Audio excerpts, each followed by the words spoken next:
C'est lundi aujourd'hui et comme tous les lundis, vous êtes bien sur Gamro 24 et c'est l'heure de votre émission de sport, Multisport 24. On va parler du handball, comment le hand se porte au niveau du Gabon. Est-ce qu'on va avoir un championnat dans les tout prochains jours? Également, on va parler dans l'entretien de Multisport 24. On a également le bonheur d'avoir un handballeur. On découvrira ensemble tout ce qu'il a à nous dire. Et pour vous parler justement du hand, sur ce plateau, nous recevons le président de la Ligue professionnelle de handball du Gabon, Murphin Kassa. Il est avec nous, il a décidé de venir nous parler un peu du hand. Ça fait un moment qu'on ne l'avait plus vu. Nous espérons simplement qu'il a de bonnes nouvelles, non seulement pour les acteurs du hand, mais également pour nous.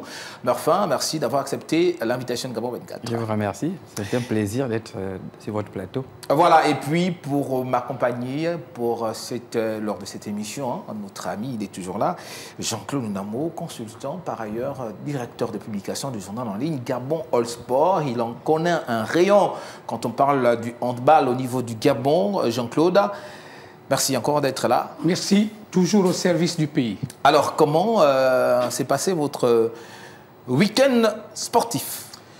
Le week-end sportif, il était très chargé, avec le tournoi Tranto Export, avec la finale de la Coupe du Gabon de basket, l'Assemblée générale du basket, la fin du jet handball. Que dis-je? C'était vraiment chargé et surchargé au point où on traîne encore quelques papiers jusqu'à lundi soir. On parlera également, peut-être pas aujourd'hui, mais il y a aussi le tournoi de la montée qui se joue en ce moment du côté de Oui, Ouila, je crois que nous sommes exactement à l'heure où on parle. On connaît déjà les trois premiers demi-finalistes. Ça tâtonne encore entre Mounadji 76 et effectivement As de vétéran de Makoko. Il y a un problème de plainte. En tout cas, d'ici quelques heures, on saura exactement qui va jouer, qui va rejoindre les trois premiers qualifiés. Qualifiés pour les demi-finales, oui, pour cette montée. Alors, entre-temps, nous, sur ce plateau, on parle du hand. Alors, Murphin Kassa, président de la Ligue nationale professionnelle de handball du Gabon. Alors, dites-nous, comment se porte le hand? Bon, mais on va dire que le hand se porte plutôt bien sur le plan national. Déjà avec les ligues provinciales qui nous font honneur en organisant leurs compétitions. Et pour ce qui est maintenant de la Ligue nationale élite professionnelle de handball et notamment de la fédération, nous avons rencontré encore quelques difficultés ici et là. Et on espérait que pour cette nouvelle mandature, les choses iront bon train. Vous parlez de quelques difficultés. On a l'impression que ce n'est pas trop grave. Ce sont des difficultés gérables. Oui, ce sont des difficultés gérables. Qui n'empiètent pas sur l'organisation des compétitions, qu'elles soient des ligues ou du championnat. Bon, vous savez que lorsqu'on parle de quelques difficultés, c'est parce que justement, au niveau national, nous avons du mal à jouer. Donc, ce qui fait que pour les handballeurs, c'est vraiment difficile. Et notamment pour nous, les dirigeants, c'est difficile de rester autant d'années sans organiser des compétitions statutaires nationales. Alors, dites-nous, qu'est-ce qui se passe? Bon, mais qu'est-ce qui se passe? Ce n'est plus un secret pour quelqu'un. Vous savez bien qu'au niveau du Gabon, généralement, l'instance fêtière a toujours été l'État gabonais. Et si les difficultés sont rencontrées à ce niveau, il est peut-être important pour nous, parfois, de ne plus trop se reposer à 100% sur l'État. Et je pense que pour les mandats qui vont commencer, ça va être les défis ou les challenges que nous allons relever pour voir comment jouer dorénavant sans trop plus compter sur l'État. Alors Jean-Claude, c'est une situation quand même assez particulière au niveau du Gabon. Très souvent, on vit ces difficultés, que l'on parle de hand, que l'on parle de basket, que l'on parle de taekwondo, de judo. Toujours ce problème de financement, notamment en ce qui concerne les compétitions statutaires. Oui, moi je vais plutôt dire le contraire de ce que vient de dire le président Kassa, que le handball se porte bien. J'aimerais bien qu'on sache à quel moment il se porte bien, quand on sait qu'il vient de terminer une Olympiade sans aucune compétition nationale. Le président de la Fédé s'est une Olympiade sans compétition. Ce qui est intéressant, et c'est ça aussi la force de l'homme, c'est de savoir reconnaître que ça n'a pas marché et que, bon, nous allons nous mettre au travail pour qu'on se relance le plus tôt possible. Et effectivement, en parlant le plus tôt possible, moi j'ai vu il y a quelques semaines un tournoi qu'ils ont appelé tournoi interligue, amical interligue, qui a réuni les ligues de l'Ogooué maritime, de l'Estuaire et de l'Angounier, qui n'était pas très différent du tout de la Coupe du Gabon. Et ça a émerveillé tout le monde. Le président lui-même, il était là. On a vu comment les gars étaient enthousiastes de reprendre la compétition. Je pense que le handball ne se porte pas bien jusqu'à là où on parle là, mais sa chute est très bien dite. On va se mettre au travail. Et puis, ils font des espoirs. Et ça encore, je pense qu'il faut quand même le relever. Il va falloir que les compétitions ou nos fédérations comprennent que l'État ne sera toujours pas là.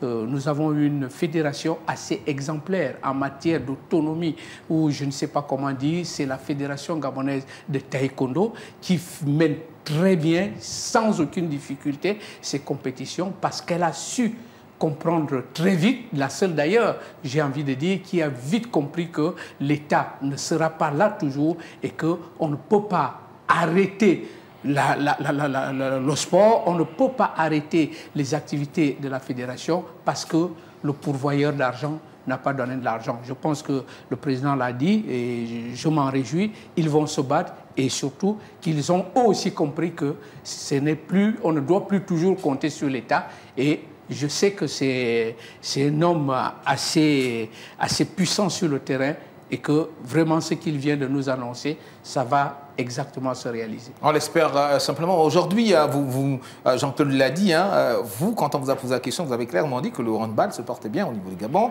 Jean-Claude Nonamo fait une nuance. Comment dire que le handball se porte bien alors qu'on a du mal à organiser des compétitions au niveau national? Après, vous avez embrayé, vous nous avez expliqué que c'était principalement un problème des finances. Aujourd'hui, on a pris l'exemple, on prend toujours l'exemple de taekwondo qui arrive à se défaire. Aujourd'hui, il y a un nouveau président, pour ne pas dire le même, qui a rempilé, une nouvelle direction, certainement une nouvelle vision. Aujourd'hui, quels sont les gros défis? Est-ce qu'il va falloir continuer à compter sur la manne qui vient de l'État? Ou aujourd'hui, que ce soit la Ligue, en tout cas l'ensemble du mouvement sportif en ce qui concerne le handball, on a décidé d'essayer de repenser justement le modèle économique pour pouvoir organiser, sinon financer les compétitions. Oui, je suis tout à fait d'accord avec vous. Lorsque j'ai dit que le handball se porte bien, je crois que j'ai quand même apporté une nuance, parce que je disais que n'eût été le fait que pendant les quatre dernières années, nous n'avons pas joué. Mais après, quand on fait aussi une analyse des 4 dernières années, on comprendra qu'il y a eu certainement déjà 2 années qui se sont retrouvés à cheval avec toute la pandémie qu'on a rencontrée, dans le cas de la Covid. Est-ce que ce n'est pas trop facile de se reposer sur la Covid quand on sait qu'il y a quand même, et là on a pris l'exemple de taekwondo, il y a quand même des fédérations qui vivent, il y a des ligues qui, au-delà de ça, ont vécu quand même. Mais je suis d'accord avec vous, c'est-à-dire que je ne me repose pas tant sur... C'est pas une fuite en avant, non? Non, je ne fais pas une fuite en avant, parce que en fait, ce que je suis en train de dire, c'est que sur les 4 ans, même si on prend toutes les autres fédérations qui ont peut-être joué, mais toutes les autres fédérations n'ont pas joué 4 ans. Toutes les autres fédérations ont quasiment joué les 2 dernières années. Mais au moins, elles ont joué. Elles ont joué, mais quand elles ont joué, la réalité est la même. On n'a peut-être pas à faire une analyse plus approfondie, mais quand nous regardons, il y a déjà une différence entre les sports collectifs et les sports individuels. D'accord? Au niveau des sports collectifs, c'est si vous jouez une compétition, vous allez par exemple réunir plus de 200 à 300 athlètes. Mais la difficulté que rencontrent les ligues nationales, bien les fédérations, c'est déjà au niveau du transport des équipes. Moi, je salue l'initiative, du moins lorsque Nonamo parle de la compétition interligue qui s'est jouée. Mais la compétition interligue qui s'est jouée, qu'est-ce qui a facilité le jeu? C'était juste pour sauver les meubles, cette compétition? Non, peut-être pas sauver les meubles. C'est-à-dire qu'on a compris une chose. Hier, lorsqu'on demandait par exemple au club de fournir des efforts, ne serait-ce qu'en termes de transport, les clubs pouvaient vous répondre que non, nous on n'a pas à fournir des efforts en termes de transport parce que c'est une compétition statutaire, elle est budgétisée, donc l'État prend en charge. Mais ayant vu que 1 an, 2 ans, 3 ans, 4 ans, on ne joue pas, et lorsqu'on dit, bon, tournoi interligue, amical interligue, là, les clubs acceptent et se disent, bah, tiens, ben, les conditions sont quasiment les mêmes. Hein. Oui. Il faut prendre en charge votre transport. Et les clubs acceptent de prendre en charge leur transport. Et puis, bim, ça s'est joué. Je me rappelle, quand on est en 2024, c'est vrai que nous avons organisé une compétition, un tournoi qu'on appelait zonal. Pourquoi on appelle ça tournoi zonal? Parce que ce n'est pas statutaire. C'est-à-dire qu'on pouvait jouer simultanément à Libreville et à Port-Gentil, en élite dame et en semi-pro. Mais ouais, cette compétition, malgré qu'elle s'est jouée, elle n'a pas été prise en considération par les athlètes, parce que pour eux, ils estiment que ce n'est pas le semi-pro qu'on a l'habitude de voir. Mais or, le semi-pro qu'on a l'habitude de voir, il y a un cahier de charges. Si ce n'est que dans le cadre de l'organisation, on peut organiser les compétitions. Mais quand on dit un cahier de charges, c'est qu'il y a une aide que l'État apporte, par exemple, aux clubs semi-pro, qui va permettre justement à ces clubs-là de rémunérer leurs athlètes. Or, nous, au niveau de la LINEF, même quand on se tourne vers les partenaires, ils disent, bon, OK, nous, on peut vous aider à organiser le championnat semi-pro. Mais on ne peut pas vous aider à financer la rémunération des joueurs qui font partie de ces clubs-là. D'accord. Vous voyez que, de facto, ça devient difficile. Et lorsque nous nous tournons vers les clubs, on dit, ben, voici la difficulté à laquelle nous sommes confrontés. Non, ben, écoutez, si ce n'est pas pris en compte, ça, on ne peut pas jouer. Vous voyez que là, ils ont fini par comprendre que c'est deux choses. Soit on n'est plus obligé de se mettre sur les standards d'avant, on est obligé de réinventer la roue, parce que l'objectif pour nous, c'est de jouer. Et dès lors que tout le monde a compris ce qui peut se faire, ben, on ose espérer qu'en attendant peut-être que l'État nous vienne en aide, mais nous avons des solutions qui peuvent nous permettre de jouer sans pour autant toujours trop s'appuyer sur l'État. En fait, c'est un peu les solutions qu'on pense exploiter avec les acteurs de la discipline pour voir comment on peut repartir sur les terrains du point de vue national. D'accord, on espère simplement que le discours va être compris par tout le monde pour que le hand continue de... C'est notre souhait de vivre. Puisqu'on parle du hand, alors Multisport 24, dans l'entretien justement, a tendu son micro à un handballeur que vous connaissez très bien, je vous laisse découvrir. Et puis on se retrouve derrière, c'est un entretien réalisé par notre ami John Fitzgerald. Bonsoir à toutes et à tous et bienvenue dans le cadre de votre rubrique, l'entretien. Aujourd'hui, nous avons notamment un international gabonais, pas des moindres, c'est le capitaine de la sélection gabonaise de handball, Yannick Obian. Yannick, bonsoir. Comment ça va? Et dis-nous comment vous avez passé vos vacances, parce qu'on vous a aperçu du côté d'Oyem durant le mois de juillet. Et quelle était la raison de votre présence dans cette ville? Effectivement, durant le mois de juillet, j'étais présent à Oyem. Dans un premier temps, c'était un retour aux sources qui me tenait à cœur, parce que c'est la région de mes ancêtres, de mes parents, ma région natale, mais aussi pour mettre en place un certain nombre d'activités par l'entremise de mon association, l'association Aya Handball. Et donc, pour ce faire, il était important de mettre les pieds sur place pour faire un état des lieux, un état de besoin par rapport au projet que nous comptons mettre en place et rencontrer un certain nombre d'acteurs et de personnalités politiques qui peuvent nous accompagner dans ce projet d'accompagnement et d'épanouissement de la jeunesse ourentémoise. Ok. Yannick, on voit que vous êtes resté attaché donc, à vos valeurs donc, concernant OIM, dont vous êtes originaire d'ailleurs, hein, il faut le dire. Quel message vous faites passer à travers cette visite dans le Septentrion? Tout à fait, tu le dis bien, John. Ce retour aux sources, c'est une reconnexion avec ma culture, mes us et coutumes et mes parents qui sont restés, comme on dit en griffe, au village, qui gardent le village. Et aussi une manière pour moi d'apporter ma petite pierre à l'édifice de l'épanouissement de la jeunesse du Wallontène en leur permettant la pratique d'activités saines, ludiques, éducatives et sportives. Bon, Yannick, on imagine que ce retour aux sources, il y a aussi une sorte de reconnexion, notamment avec votre culture aussi. Je peux vous dire que je suis très attaché à ma culture, je suis très attaché à ma région natale, à mes us et coutumes. C'est des valeurs que mes parents m'ont inculquées très tôt et jusqu'à un âge assez récent. Et donc, quand j'ai l'opportunité, j'ai cette connexion avec mes origines. Merci encore Yannick pour cet entretien et on se souhaite encore bon vent pour le reste de la saison. Voilà, donc merci encore à tout le monde sur le plateau et à vous, chers téléspectateurs. On se retrouve la semaine prochaine pour un autre numéro de votre rubrique L'Entretien. Retour aux sources pour le capitaine de l'équipe nationale, Jean-Claude Namo. Belle initiative, hein. On est au moins sûr que les handballeurs, même quand ils sont loin du pays, pensent toujours à la nation, pensent toujours à faire en sorte que le handball prospère, sinon soit vulgarisé. Et là, on a ce bel exemple du capitaine de l'équipe nationale. Bon, il faut dire quand même que Yannick n'est plus à présenter. J'ai même envie de dire que c'est le Pierre-Emerick Aubameyang du handball et qu'à travers ça, il reste attaché à sa tradition, à ses sources ancestrales. Sauf que, bon, je crois que Yannick, on ne mange pas le bois, mais vraiment au nord, il y a autre chose quand il parle du retour aux sources. Je sais, moi qui suis un homme aussi un peu ancré dans la tradition, je sais un peu ce que ça veut dire.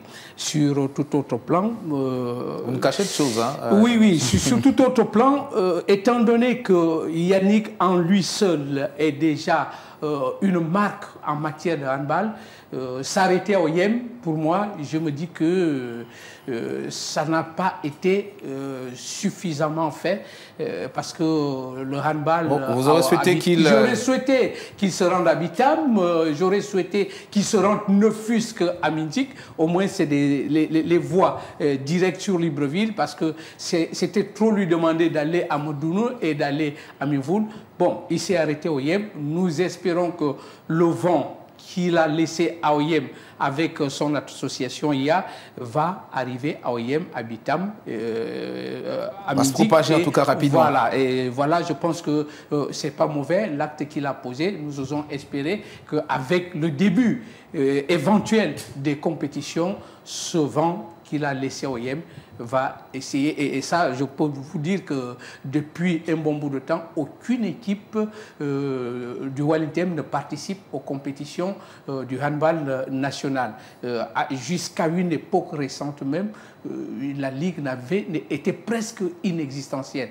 Je ne sais pas, le président Kassa pourra nous édifier sur ça. Donc, c'est un acte fort qu'il a posé.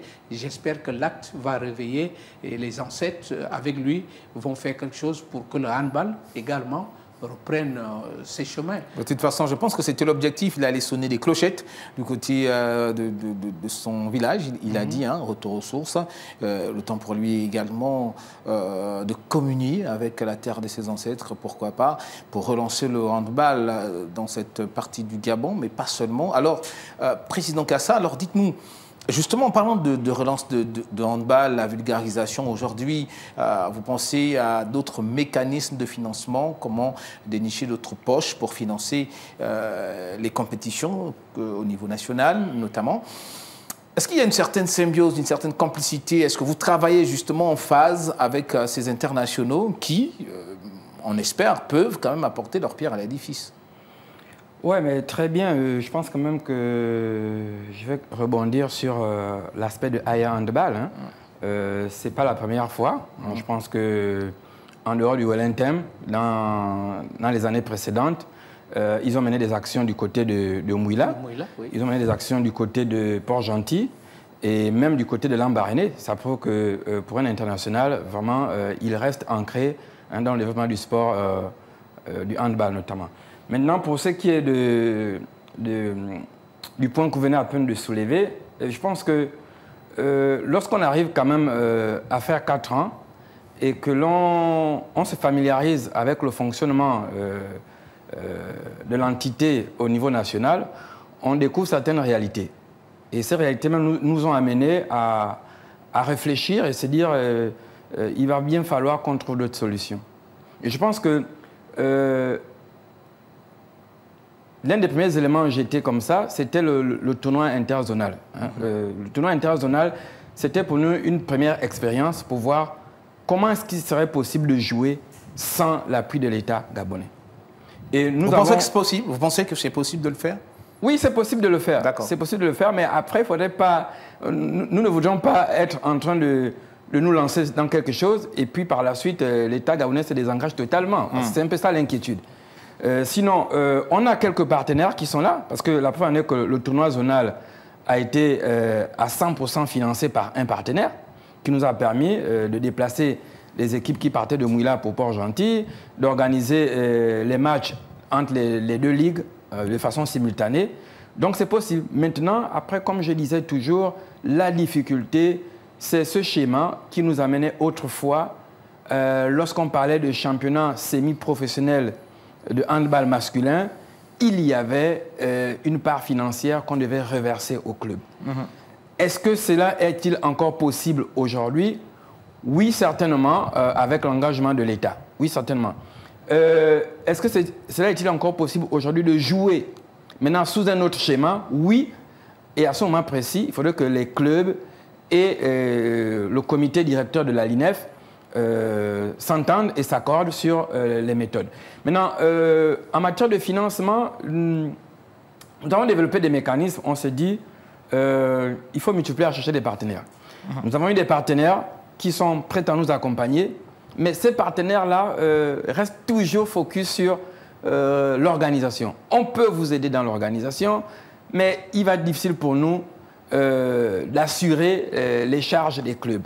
Alors, imaginez-vous que si on a un partenaire pour une saison, il y a encore 3 autres saisons, puisque c'est 4 ans. Est-ce que cela sera-t-il possible? Je ne sais pas. Je ne pourrais pas venir prendre un engagement qu'après je ne pourrais pas tenir.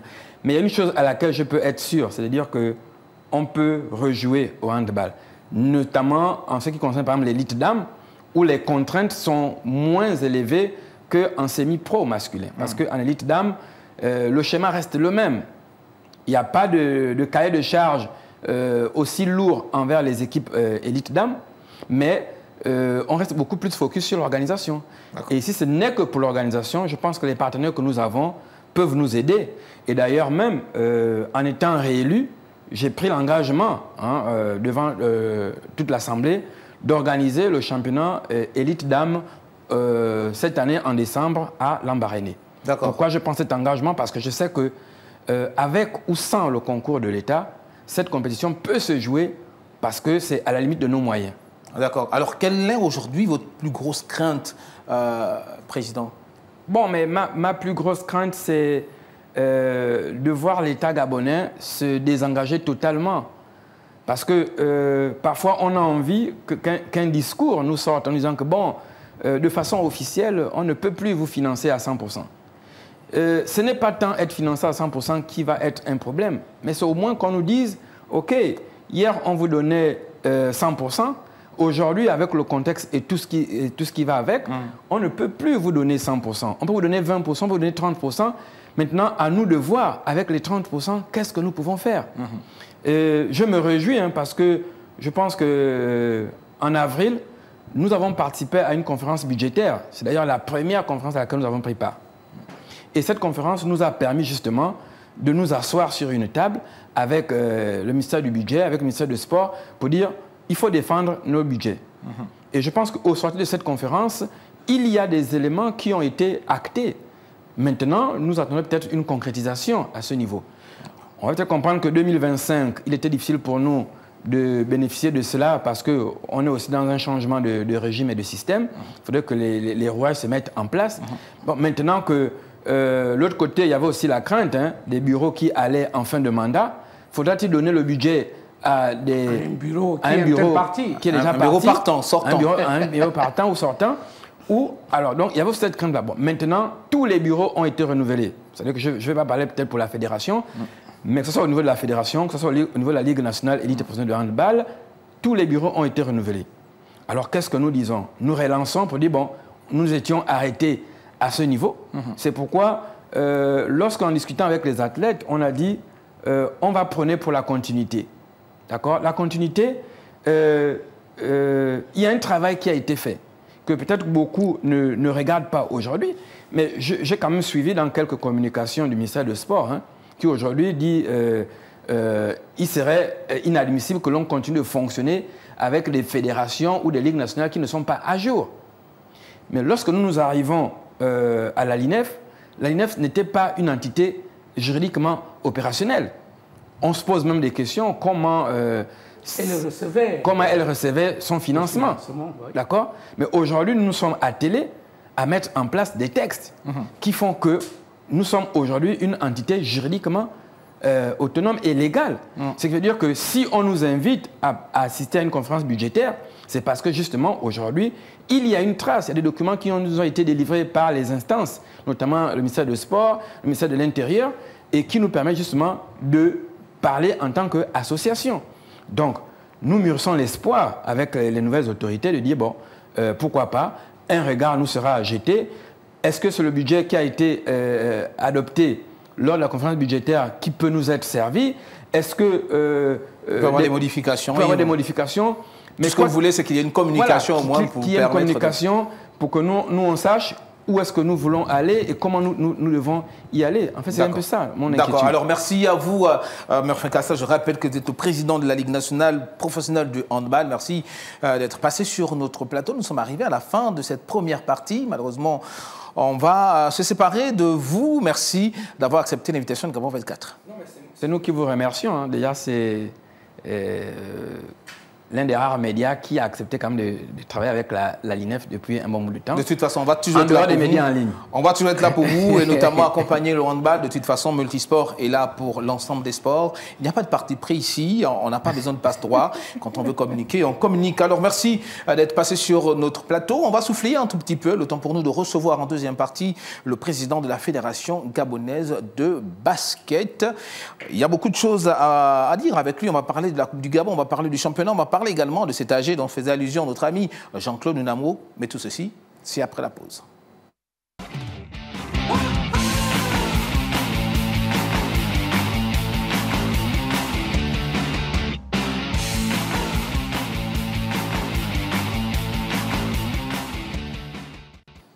Allez, pour cette deuxième partie, nous parlerons de basket, puisque nous recevons sur ce plateau Willy Conrad Aseko, il est le président de la Fédération gabonaise de basketball. Il va nous parler de la Coupe du Gabon, du championnat national, mais également de l'AG. Mais avant, Willy, merci d'avoir accepté une fois de plus l'invitation de Gabon 24 pour venir nous faire un état de lieu du sport que vous aimez tant. Bonsoir Gaël, bonsoir à tous les téléspectateurs de Gabon 24. Alors dites-nous, on vous pose la même question que Murphin. Comment se porte le basket au niveau national ? Ben, vous savez très bien ce qu'on dit. Toute personne en bonne santé est un mal-être qui s'ignore. Lorsque vous avez mal aux pieds, ça ne veut pas forcément dire que vous vous portez mal ou quoi que ce soit. La Fédération gabonaise de basketball la famille du basketball est une famille qui a ses difficultés, qui a ses challenges.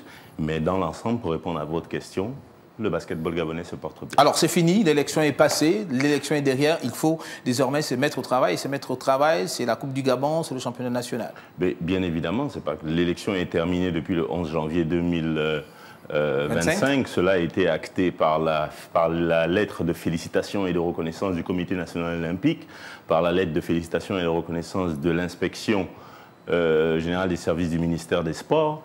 Et l'élection est terminée, nous sommes désormais à pied d'œuvre. Nous travaillons de façon inclusive, nous travaillons avec tout le monde, avec l'ensemble des ligues. Nous avons donc décidé, nous avons invité l'ensemble des ligues à travailler avec la Fédération gabonaise de basketball. Nous avons pour objectif de fédérer. Il n'y a pas d'indésirable dans le cadre des activités de la Fédération gabonaise de basketball. Nous travaillons avec tout le monde. Mais à l'impossible, nul n'est tenu, c'est une réalité. Et maintenant, nous avons, comme vous l'avez si bien dit tout à l'heure, nous avons travaillé aussi bien sur les textes, qui sont le fondement d'une administration qui veut aller loin, mais également sur la compétition, parce que nous avons été élus le 11 janvier 2025 pour nous occuper des jeunes à travers l'organisation des compétitions. Donc, Nunamo ? Oui, effectivement, je le prends dans sa bouche. Et il a dit que, bon, c'est vrai, le basketball se porte relativement bien. Et comme il disait tout à l'heure, là, qu'ils ont appelé l'ensemble des ligues à travailler avec lui. Bon, j'aurais bien envie de savoir, Président, est-ce que finalement, les 4 ligues frondeuses, finalement, sont revenues à des meilleurs sentiments ? Écoutez, il n'y a pas de...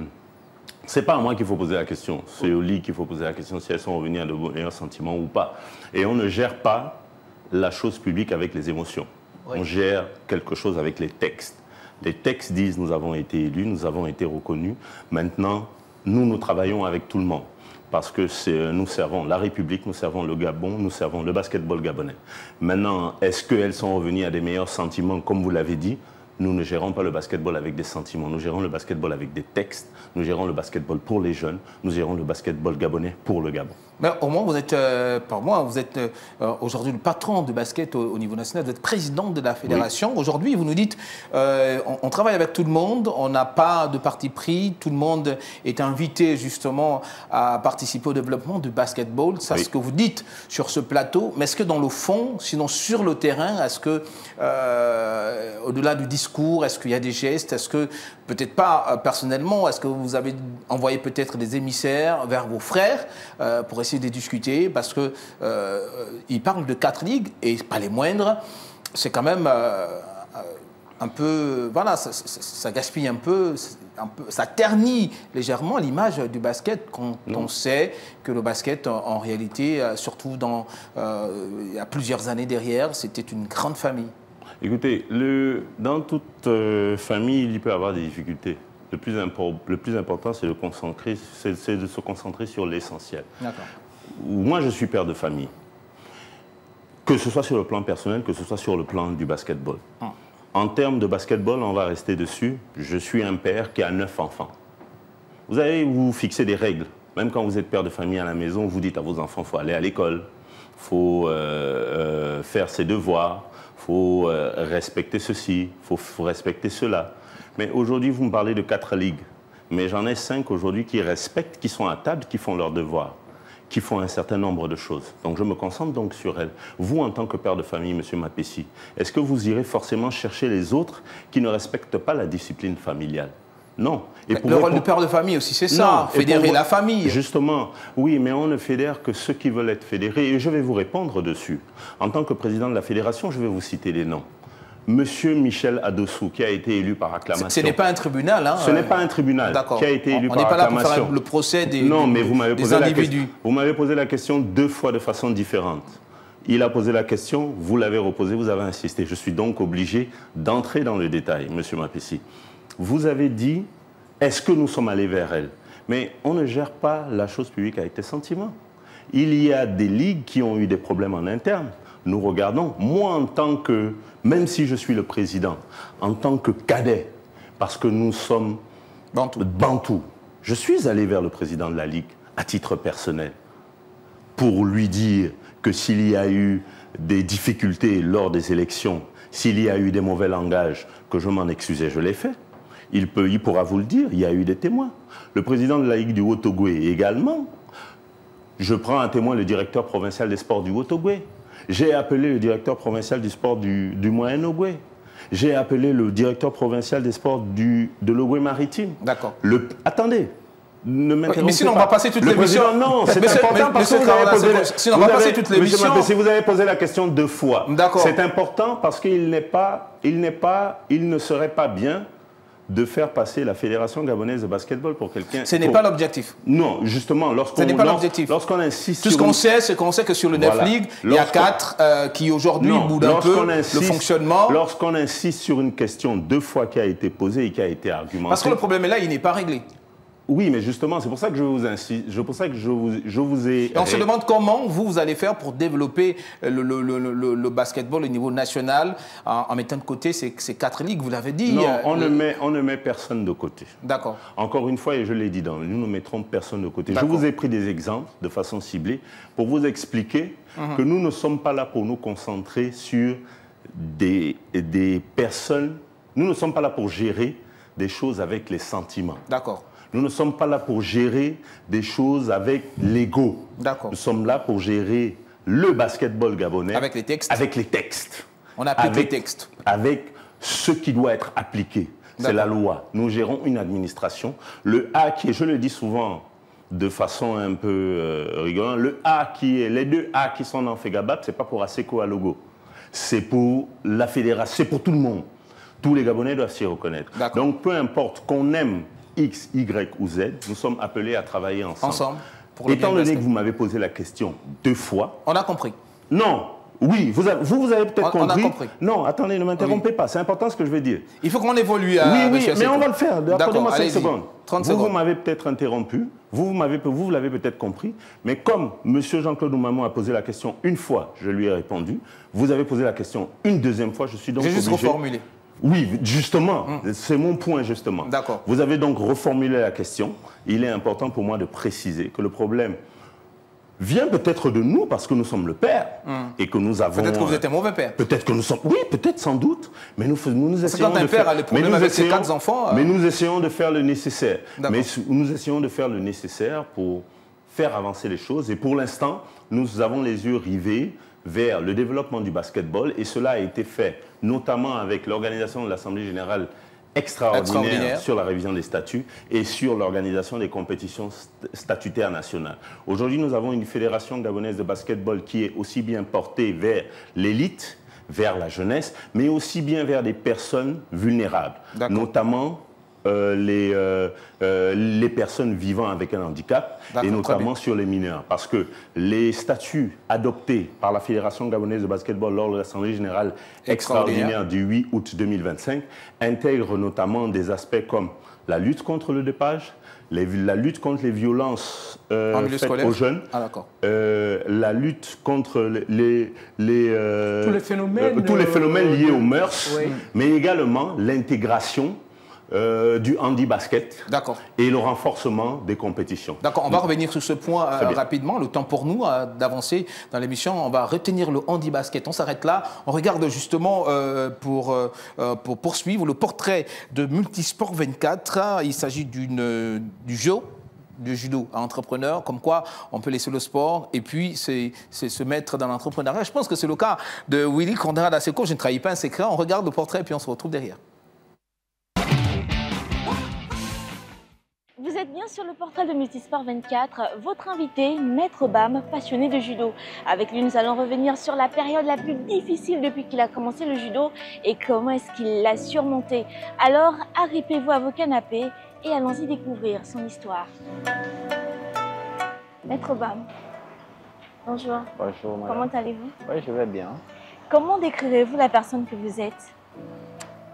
Aujourd'hui, je me décris comme un athlète accompli à mon niveau et très heureux en fait, dans le judo.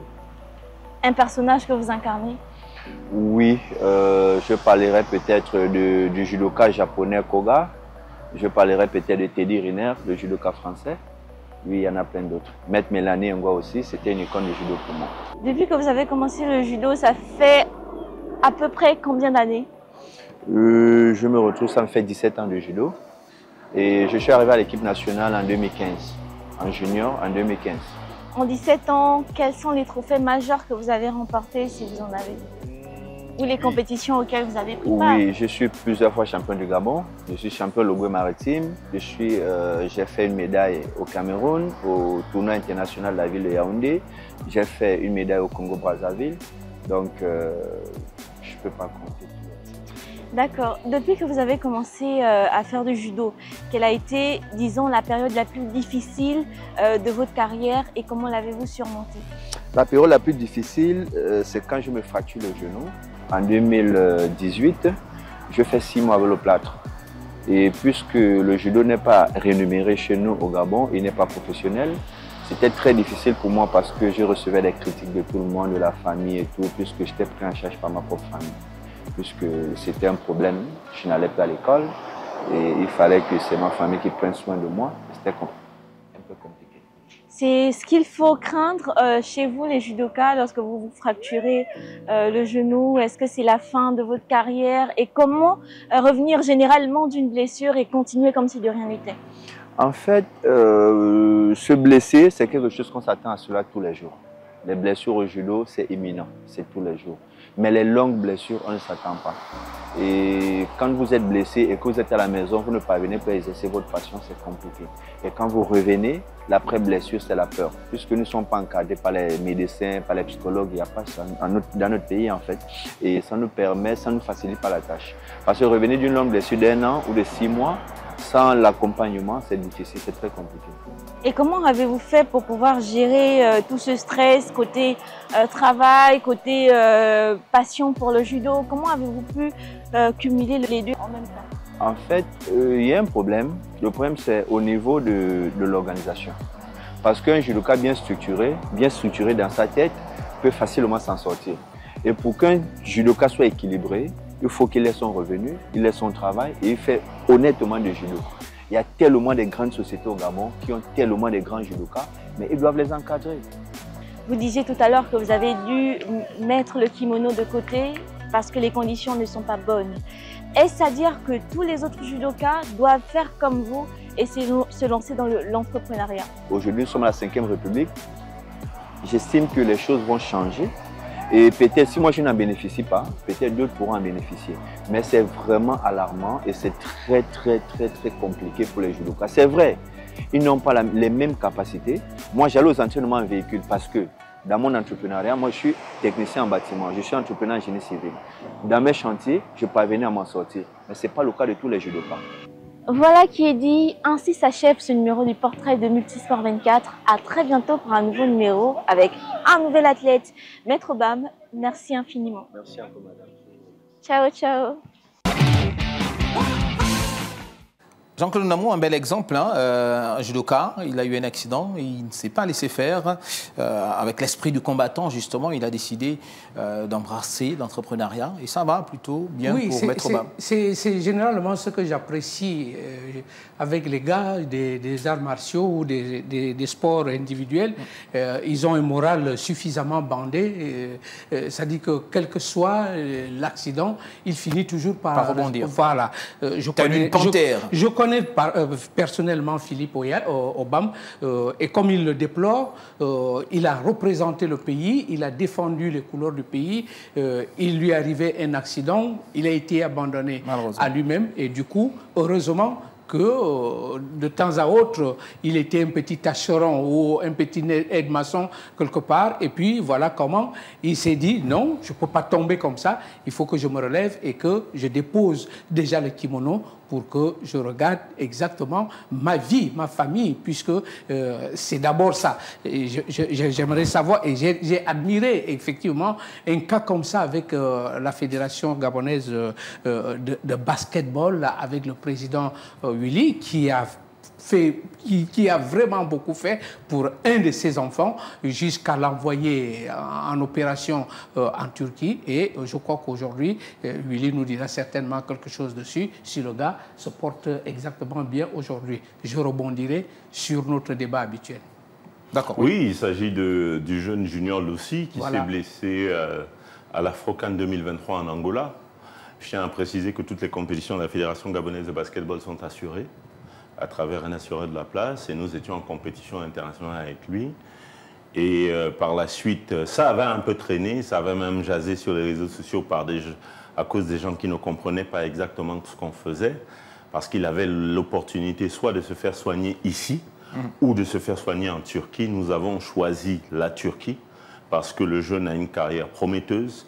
Ça a traîné un peu, les gens ne comprenaient pas souvent pourquoi ça traînait et on ne doit pas forcément communiquer sur la santé d'autrui. Et par la suite, il est parti en Turquie et aujourd'hui, il évolue en première division du côté du Burundi.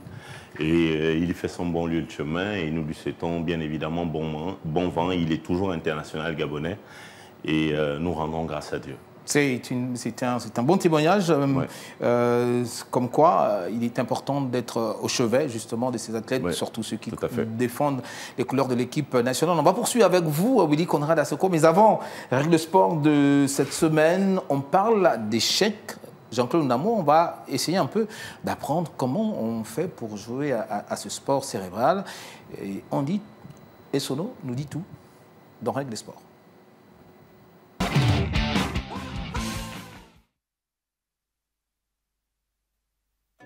Vous avez sans doute reconnu le décor. Il s'agit du jeu d'échecs, cette discipline sportive à portée cérébrale pratiquée au Gabon et dont les bases sont enseignées aux plus petits par la Fédération gabonaise en charge de cette discipline. Pour en parler, nous sommes accompagnés de Barthélémy Bongo Akanganjila, il est le président de la Fédération gabonaise en charge de cette discipline.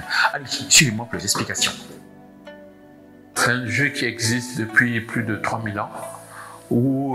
qui se joue, qui a été inventé en Inde et qui, au fil des siècles, a voyagé dans le monde entier pour se retrouver aujourd'hui pratiquement en Afrique. Au départ, ce jeu s'appelait Shamat, qui dit en persan, ça veut dire le roi est mort.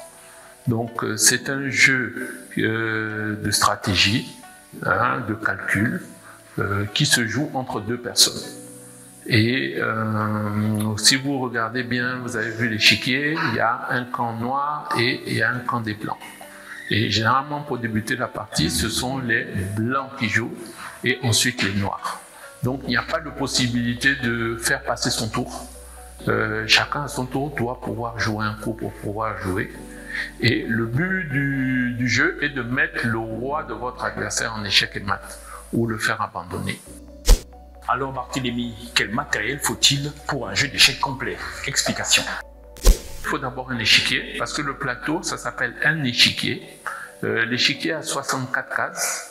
Alternativement, vous allez voir, il y a des cases blanches et des cases noires. En fait, au début, c'était comme ça. Mais aujourd'hui, vous trouvez des variantes. Ou même, par exemple, si vous regardez sur la table, il y a des cases vertes ou blanches, ou des fois, c'est même marron ou orange-blanc. Donc, vous constatez que l'échiquier est constitué, je disais, de 64 cases. Mais vous remarquerez qu'il y a des lettres et il y a des chiffres sur la verticale. Les lettres représentent les noms des colonnes. Donc ici, vous avez la colonne A, B, C, D, E et ainsi de suite jusqu'à H. Et les chiffres représentent les noms, ce sont les rangées.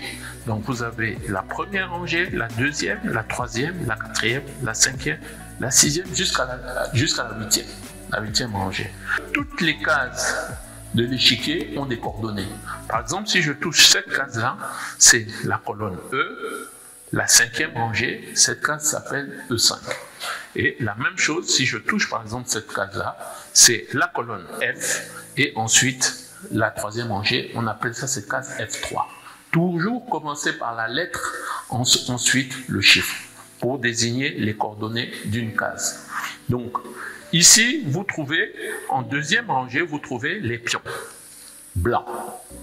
En septième rangée, vous trouvez les pions noirs. Et ensuite, vous trouvez ce qu'on appelle les pièces en première rangée. Et en huitième, les pièces noires qu'on place en huitième rangée. Et l'horloge, Barthélémy, l'horloge, à quoi sert-elle dans un jeu d'échecs? Explication. Chaque joueur a un temps limité de réflexion. C'est-à-dire que si vous regardez par exemple les joueurs qui sont derrière moi, le temps de la partie a été fixé à 25 minutes par joueur. Donc chaque joueur a 25 minutes pour réfléchir pour l'entièreté de la partie. Et s'il y en a un joueur qui arrive à épuiser son temps de réflexion, eh bien, il a perdu la partie. Quand il a joué, il appuie sur sa pendule pour arrêter son temps. Ouais, non? Donc, et ça déclenche la pendule chez son adversaire. Et à quel moment dit-on échec et mat lors d'un jeu d'échecs? Explication. Cette case est contrôlée par la dame et ensuite le roi ne peut pas capturer la dame blanche parce qu'elle est protégée par le cavalier qui se trouve ici, le fou qui se trouve ici en F4. Donc dans cette condition, le roi noir est échec et mat. Donc c'est ça justement l'échec et mat aux échecs, c'est que en fait votre roi n'a plus de case où il peut aller se protéger par rapport à l'attaque qui lui est faite. Voilà qui est dit, voilà qui a été longuement expliqué sur le jeu d'échecs et ses différentes facettes. On espère que plus rien ne vous échappe dans cette discipline sportive cérébrale. En attendant, moi je continue mon apprentissage. Échec et mat.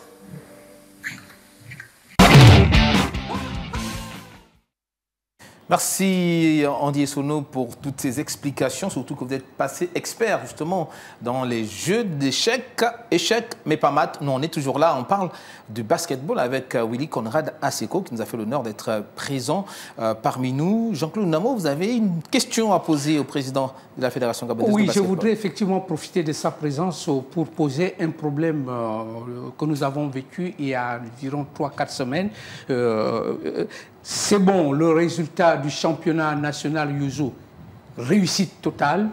Coupe du Gabon, réussite totale. Vous affirmez? Oui, je l'affirme parce que je les ai couverts de bout en bout. Vous ne dites pas parce que le président est là. Sauf maintenant, avec les nouveaux textes et tout ce que ça donne, la LINAB, qui est la Ligue nationale de basketball, c'est elle qui est logiquement l'organisateur de la LINAB, du championnat national, parce que le championnat Yuzu, il n'est pas statutaire. Alors, la LINAB revenue, Monsieur le Président, est-ce que ça veut dire que la Yuzu va disparaître ou alors comment ça va se passer désormais ce championnat national? Alors, je tiens à préciser que nous n'avons aucun problème, aucune difficulté avec la Ligue nationale de basketball. La Ligue nationale de basketball, je tiens à le rappeler, a été créée par la Fédération gabonaise de basketball en 2015. C'est donc un démembrement de la Fédération gabonaise de basketball. C'est un enfant de la Fédération gabonaise de basketball. Un père ne peut pas avoir un problème avec son enfant. Ce n'est pas possible. Ensuite, lorsque vous lisez la loi du sport à laquelle nous sommes tous soumises, il y a l'article 34 qui autorise la Fédération gabonaise de basketball à contrôler, à organiser et à développer le basketball sur l'ensemble du territoire national. Ensuite, vous avez d'autres articles, notamment ceux qui intéressent la Ligue nationale de basketball, qui disent que la Ligue nationale de basketball organise le championnat semi-professionnel. D'accord, et amateur. Mais cette loi-là n'interdit pas à la Fédération gabonaise de basketball de développer des activités et de faire en sorte qu'on renforce le nombre de matchs des jeunes Gabonais qui ne demandent qu'une chose, c'est de jouer au basketball. C'est dans ce cadre-là que nous, au sein de la Fédération gabonaise de basketball, dans le cadre de l'Assemblée générale extraordinaire, nous avons renforcé le nombre de compétitions.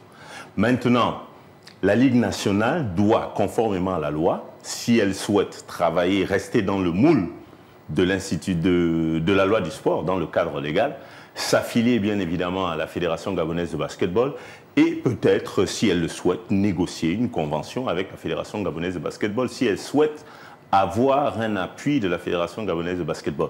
Mais cela reste, la Ligue nationale est une association qui est autonome, qui jouit d'une autonomie financière et voilà, et qui travaille. C'est la raison pour laquelle, lorsqu'ils ont fait cela nous a d'abord été reproché. Lorsqu'ils ont fait notre Assemblée générale élective, vous qui suivez bien nos activités, est-ce que vous nous avez entendu faire un courrier ou être contre ce qui a été fait? Non. Nous sommes restés silencieux parce que s'ils font quelque chose, ils ont le droit qu'ils le fassent. Mais maintenant, s'ils souhaiteraient avoir autre chose de la fédération, ils peuvent écrire à la fédération, s'affilier et négocier une convention. Je tiens à préciser également que dans le cadre de l'Assemblée générale extraordinaire du 8 août, la Fédération gabonaise de basketball a mis un terme de façon officielle à la convention entre la LINAB et la FEGABAD, qui était déjà caduque depuis 2019. C'est-à-dire que la convention a été arrivée à terme en 2019, mais nous avons souhaité, de façon légale, mettre un terme à travers le vote des délégués qui étaient présents. Maintenant, nous sommes ouverts à travailler avec tous les potentiels partenaires qui souhaiteraient nous aider à développer les compétitions nationales statutaires. Conclusion, la Yuzu va toujours se jouer. Mais bien évidemment, nous avons un partenaire, la Société des brasseries du Gabon en l'occurrence. Pas de pub. Non, c'est pas de publicité, mais c'est pas une publicité, mais c'est un fait.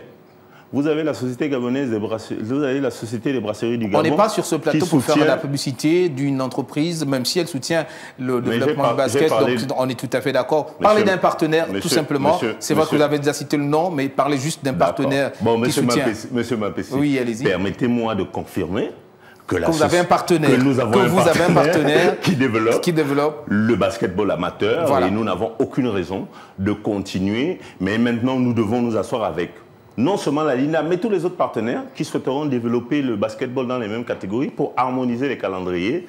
Et nous ne ménagerons aucun effort parce que nous sommes résolument tournés vers la jeunesse et vers l'élite pour le bien du Gabon. Merci à vous, Willy Conrad Assekou, président de la Fédération gabonaise de basketball. Ça va être votre mot de fin. Merci d'avoir accepté l'invitation de Gabon 24. Mon mot de fin, je souhaiterais dans un premier temps... C'était votre mot de fin? Non, mon mot de fin, c'est celui-là. Je souhaiterais dans un premier temps... Une seconde. Remercier les autorités pour l'appui, Mais je souhaiterais également encourager les autorités à réhabiliter le palais des sports de Libreville afin que nous y tenions nos compétitions statutaires nationales. D'accord, je pense que le message est passé. Merci à vous, Jean-Claude Namo, également. Votre fidélité nous honore. Merci une fois de plus d'avoir été des nôtres ce lundi. Multisport 24, c'est fini pour aujourd'hui. Merci à vous qui nous avez suivis de chez vous, quel que soit l'endroit dans lequel vous vous trouvez, dans le Gabon ou dans le monde. Merci à vous. L'actualité se poursuit sur Gabon 24. Nous, on se donne rendez-vous lundi prochain.